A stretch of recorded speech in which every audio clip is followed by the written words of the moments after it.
Welcome. Welcome back again.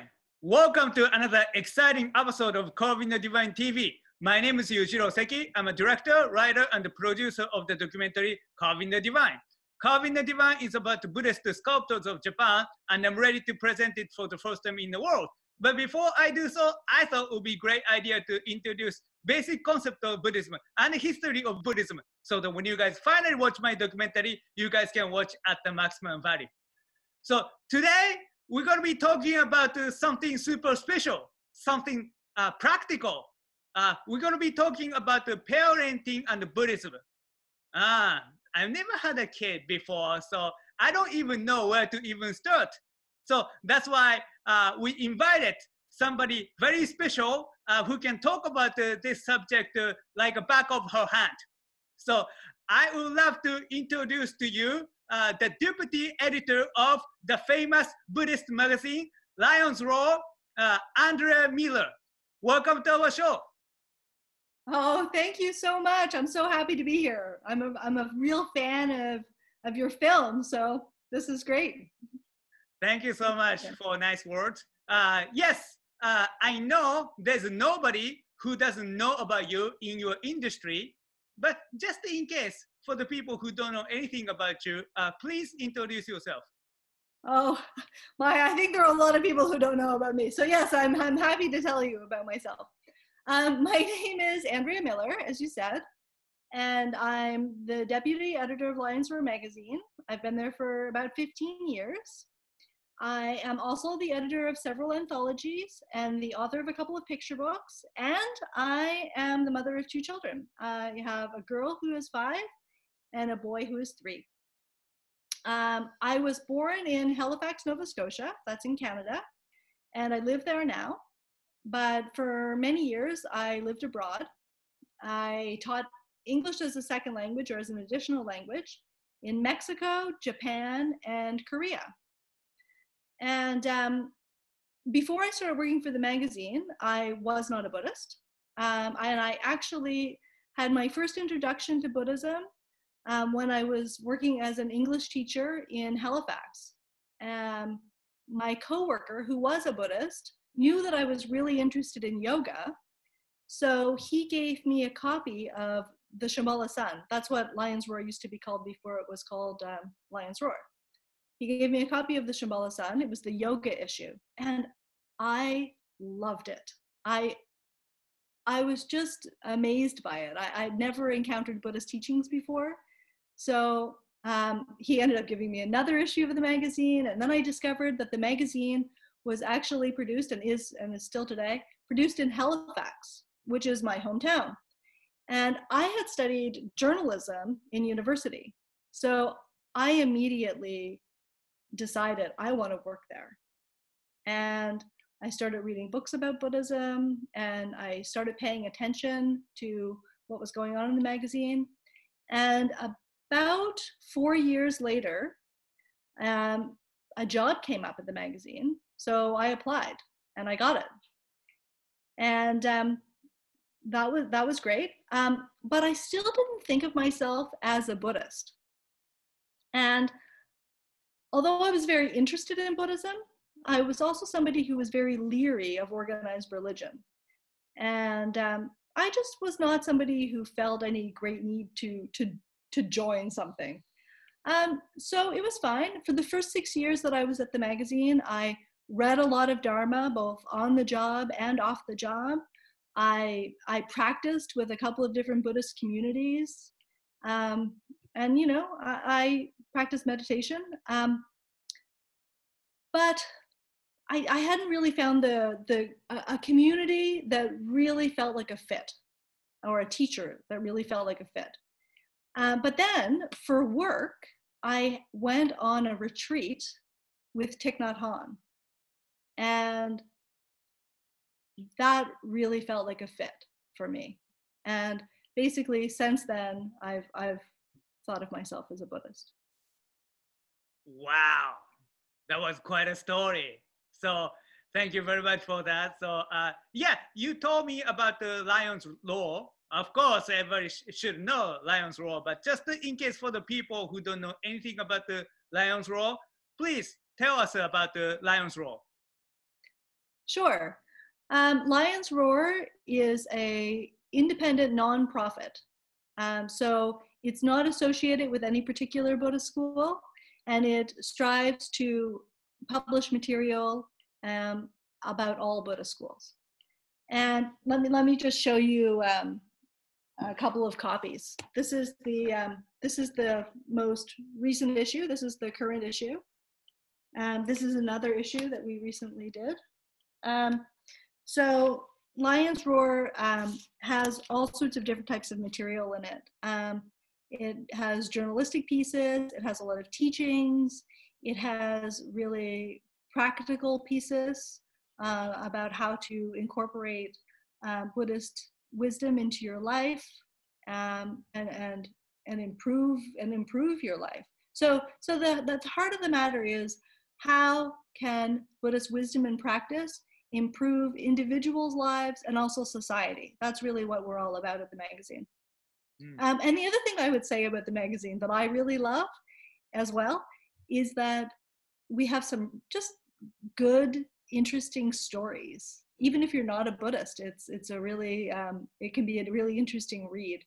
And in fact, this magazine is pretty accessible. We have a lot of readers who are not Buddhist. Even some people from other religions like our magazine. Yes. Well, yes, we're going to be talking about Buddhism and the parenting today. But, in what ways having children enriched your spiritual life? I guess what I want to say is, what did you learn from parenting? Oh gosh, so many things. I think at the heart of it, it's about parenting has really helped me enjoy my life more and take things a little slower.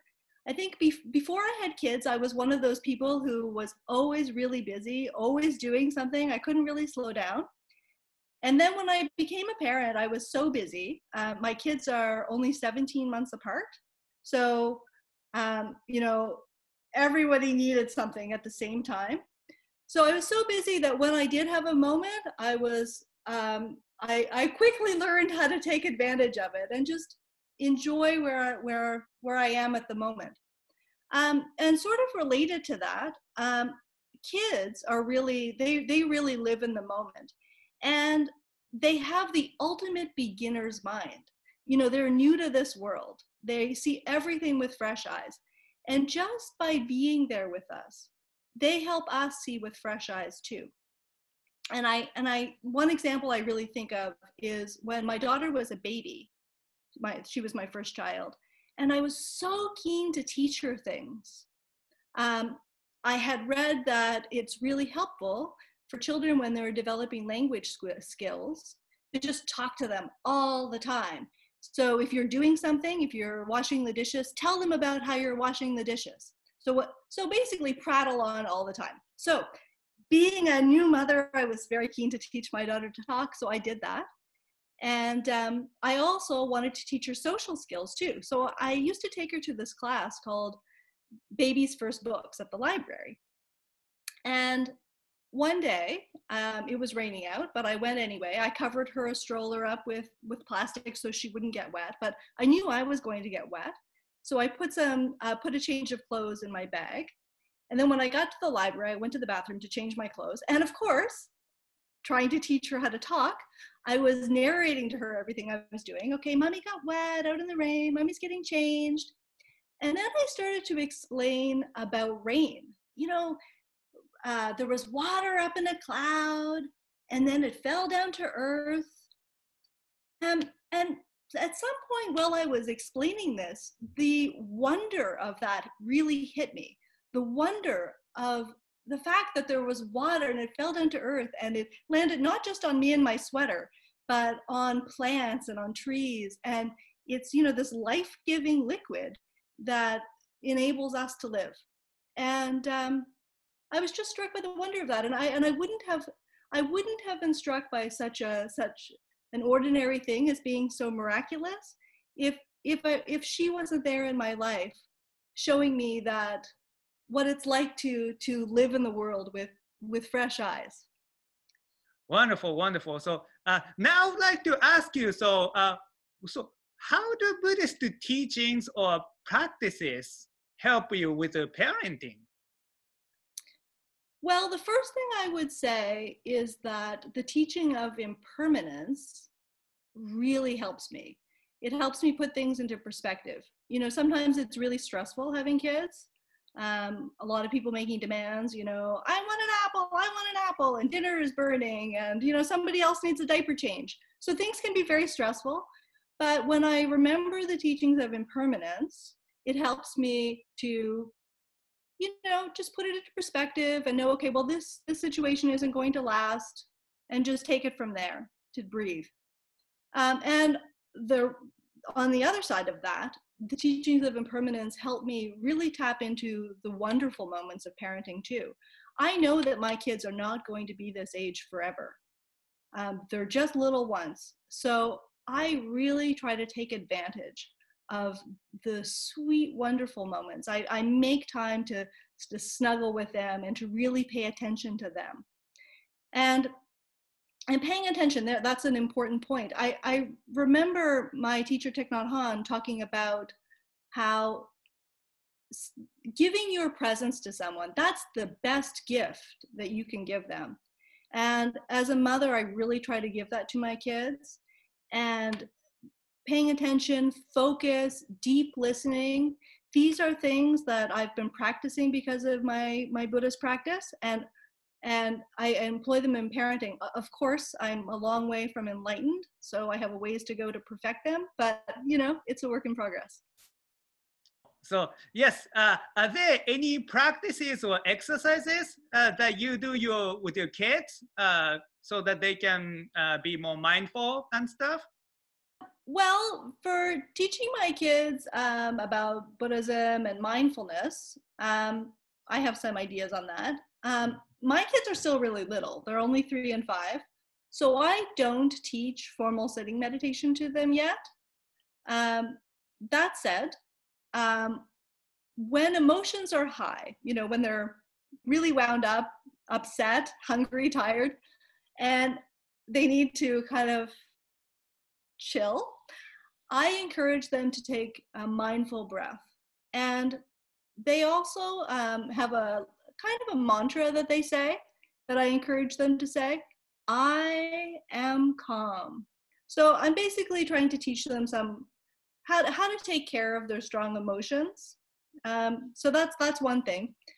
The other thing that I do with them, and this isn't actually Buddhism, but it's in the spiritual vein, is I practice yoga with them. And usually what that looks like is we'll do a few poses, and then things will get really silly. Maybe I'll do tree pose, and then suddenly I have 2 kids climbing me as if I really were a tree. And they think that's really funny, and they laugh. So what I would say about doing spiritual practices, Buddhism or what have you, with children, is to make sure that you don't make it boring and unappealing to them. You keep it fun. Go with, follow their cues. If they want to just laugh uproariously, go with that, because you don't want to turn them off from the practice. Okay, so now we are done with asking you about the parenting, but it's something related now. Yes, I know you wrote a book. The name of the book is The Day the Buddha Woke Up. I read it. I had an opportunity to take a look at it, and I was utterly impressed. I'm not just saying it to make you feel better, but I really like it. I like the illustration. It was like a very beautiful, one of a kind illustration, and you use a simple language.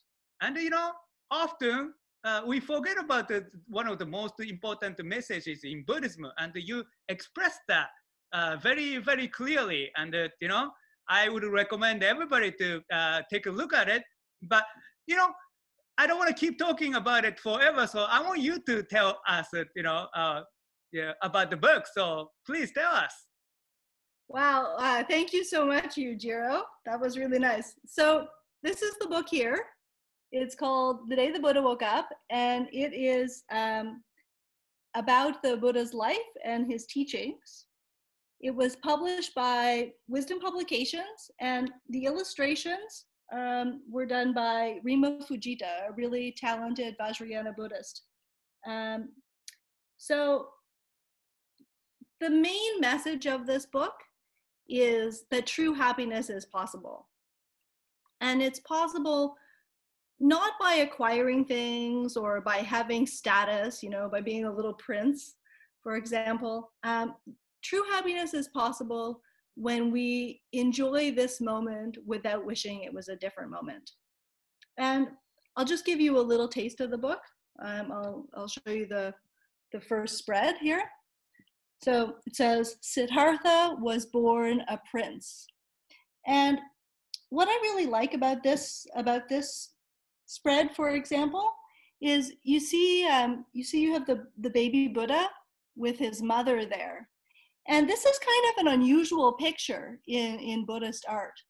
Normally, the Buddha, when he's first born, is portrayed as a small adult. You know, he's taking first steps already. And so this is a moment either before that or after that, we could say. But Rima and I talked about this before she did it. We really wanted to show a more relatable scene because this is a book for children. So we wanted to really show the tenderness between the mother and baby Buddha, Siddhartha. And I think she did a really wonderful, sweet job there. So. Wonderful. So what inspires you to write this? Okay, well, what inspired me to write it was my daughter. When my daughter was born, I started reading to her right away. So as soon as she came home from the hospital, I was reading books to her. But I was reading books, grown-up books to her, like my book, whatever I was reading. And for the first week, that was okay. She was just sort of listening to my voice. I could have been reading anything to her, even say the telephone book, and she would have been entertained. She just liked to hear the sound of my voice. But she was actually quite a cranky baby. And after about a week, that was not interesting enough for her. So I needed to start reading picture books to her.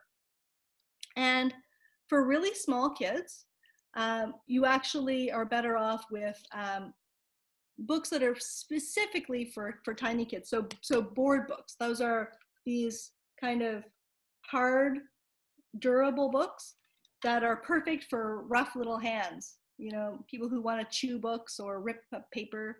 This is a board book is what you want to go for. And the key to a good board book is that it's really short, because they, you know, toddlers, babies, they don't have much of an attention span. Get in, get out. So it has to be short. And also I would say bright colors with lots of contrast are what is going to draw them in too. So those are the keys to a good board book. And then I realized when I started reading these books, which were wonderful, you know, I'd never given any thought to board books before, but they're a really interesting type of literature. They can be just as profound and funny as other types of literature, or sweet. But I realized when I was getting into these books that there was no Buddhist board book. So I decided to write one myself. And because there was no Buddhist board book, I wanted to really start at the beginning and focus on the Buddha himself. And I guess my aim was really to plant a seed for children. So little kids who are reading this book may not, and probably won't remember it when they grow up. But that doesn't mean it won't plant a seed in them subconsciously. I remember my teacher, Thich Nhat Hanh, talking about when he was a little boy, he saw a picture in a magazine of the Buddha, and the Buddha looked really peaceful, and that planted a seed in him to want to be a monk and to follow the Buddhist path. So I think that it can be something similar to this, that maybe this can plant a seed in small children. Wonderful. So were there any challenges that you faced that you want to share with us? Yeah. Well, as I mentioned, board books must be short. And I had a lot of concepts that I wanted to get into this book. You know, I wanted to summarize the Buddha's life story and his teachings. And the book is less than 150 words long. So that's very short. And you know, there's a famous expression, I would have written you a shorter letter if I'd had more time. So it's actually kind of hard to be pithy, hard to like be really concise like that. So there was that. How do you sum up the Buddhist teachings, which are really complex? You know, even for grown-ups, the Buddhist teachings can be quite complex. So I had that challenge. And then the Buddha's life story too. You know, we know a lot of details about the Buddha's life story. And I obviously wasn't going to be able to get them all into this little short book. So I had to really pick and choose. But one thing that I would say that really made it all possible was the illustrations. In picture books, the words and the pictures always really work together. They complement each other. And in the case of this book, I really feel like Rima's illustrations were able to like just make the story so much richer. I'll give you an example. I'll show you one of these pictures. In this spread here. Now, I don't actually talk about Sujata and how Sujata gave rice milk to the Buddha. I never talk about that in this book. I just with less than 150 words, I didn't have time to do that. But that's a pretty important moment in the life story of the Buddha, because that was what got him got him into the middle way, you know, between austerities and, you know, indulgence. So that's a really important moment. So I didn't talk about that, but you can see that Sujata there in the picture. So Rima was able to get in a lot of the elements of the Buddha's life that the words actually don't address. And I think that's really great. Wow, very impressive.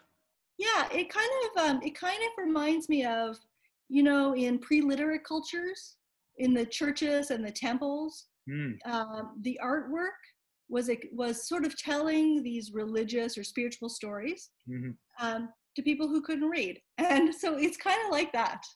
That's what it reminds me of.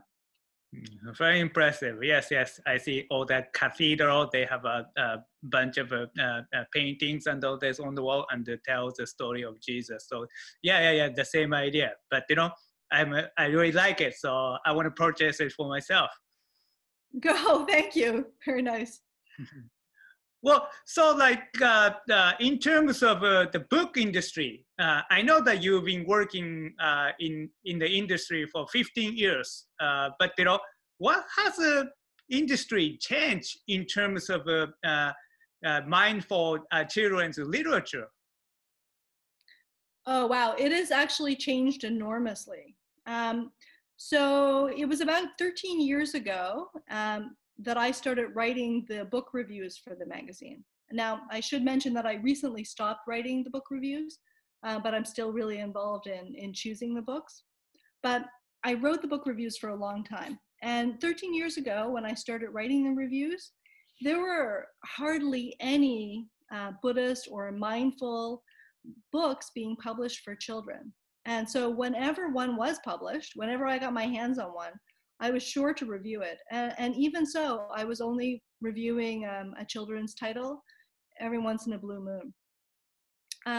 But now, there are more publishers publishing Buddhist and mindful picture books, and they're publishing more of them. So much so that we almost always review a picture book in each issue of the magazine, in the issues of the magazine now.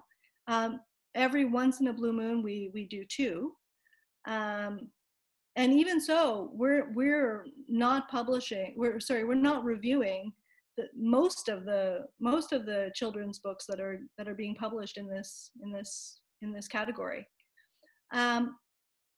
It's really exciting for me, this change.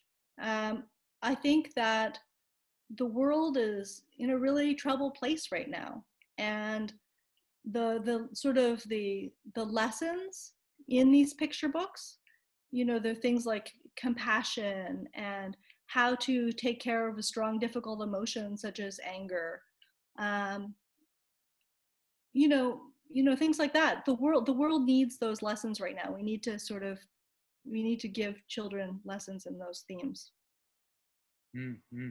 Yes, I would like to ask you what's going on in your world right now. So what kind of activities that you're doing, maybe some website that, you know, you can, information that you can share, social medias, and maybe you're working on another book, right? Well, I actually recently released another book. It's this one right here. It's called Awakening My Heart, Essays, Articles, and Interviews on the Buddhist Life. It is actually a book for grown-ups, far too long for kids. It's a collection of work that I've done over the years for Lion's Roar. So it has interviews with people like Jane Goodall, Ram Dass, Tina Turner, and others. It has more first-person stories. So, for example, there's a story in this book about me as a mother of 2 small children trying to cook dinner and trying to apply the lessons from Dogen about cooking, instructions for the cook, as I cook dinner in my own galley kitchen.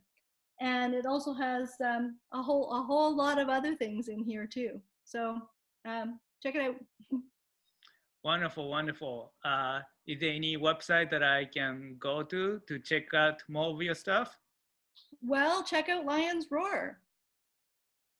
Oh, okay. Just go there and look for you. Go to Lion's Roar, yeah. Oh, wonderful, wonderful. Awesome. So yes, thank you very much for today. If you think this information is useful, make sure to subscribe my YouTube channel, follow me on Twitter and Instagram, like me on my Facebook, because that's how I do it in the 21st century. So thank you very much, Andrea, for coming here and share with us about Buddhism and parenting. Thank you so much. I love being here.